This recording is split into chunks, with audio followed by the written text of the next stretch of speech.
राजनीति से अपराधीकरण हटाने के लिए क्या सामाजिक और कानूनी सुधार जरूरी है? देखिए, इसके लिए तो संविधान में संशोधन करना होगा।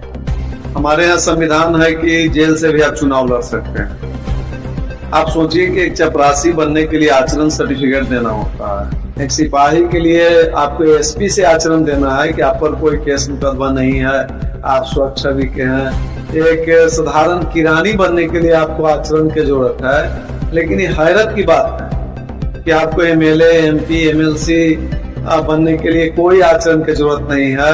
आप जेल से भी चुनाव लड़ सकते हैं। आप पर जितना भी आपराधिक मामला हो, वो सीना ठोक के अपना अपराध भी गिनाता है और वो चुनाव लड़ता है और चुनाव जीतकर माननीय बन जाता है। तो यह सबसे पहले तो संविधान में संशोधन हो कि जिस तरह से हमारे यहाँ योग्यता का निर्धारण है कि आपको सिपाही बनना है तो इंटर पास होइए, फिजिकल कीजिए। तो हमारे यहाँ भी यह होना चाहिए संविधान में संशोधन करके कि आपको एमएलए बनना है तो कम से कम आपको ग्रेजुएट होना होगा, आपको एमपी बनना है तो पोस्ट ग्रेजुएट होना होगा, आपको मुखिया बनना है तो कम से कम मैट्रिक पास होइए, सरपंच बनना है तो कम से कम मैट्रिक होइए। तो यह जब तक संशोधन नहीं होगा और जिस पर भी आपराधिक मामला दर्ज हो उसको चुनाव लड़ने से वंचित करना होगा।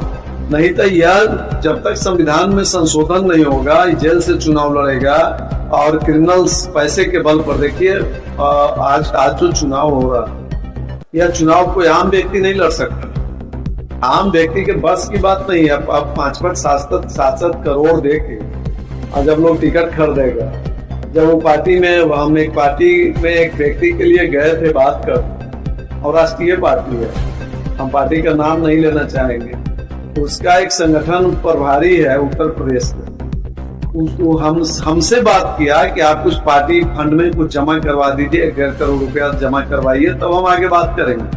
अब आप सोचिए कि जो आदमी सामाजिक कार्य करता है, जो आदमी जमीन पर काम कर रहा है, जो आदमी पत्रकार है, वो कहाँ से 1.5 करोड़ रुपया लाएगा और वो कैसे चुनाव लड़ेगा?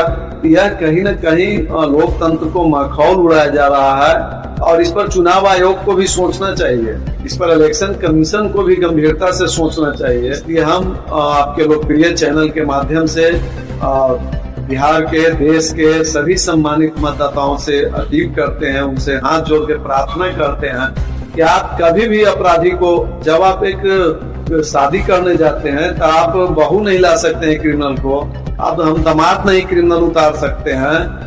यदि हम दोस्ती नहीं रखना चाहते हैं क्रिमिनल से, तो क्रिमिनल हमारा एमपी एमएलए क्यों बनेगा? इसलिए किसी भी हालत में अपराधी को वोट नहीं करें।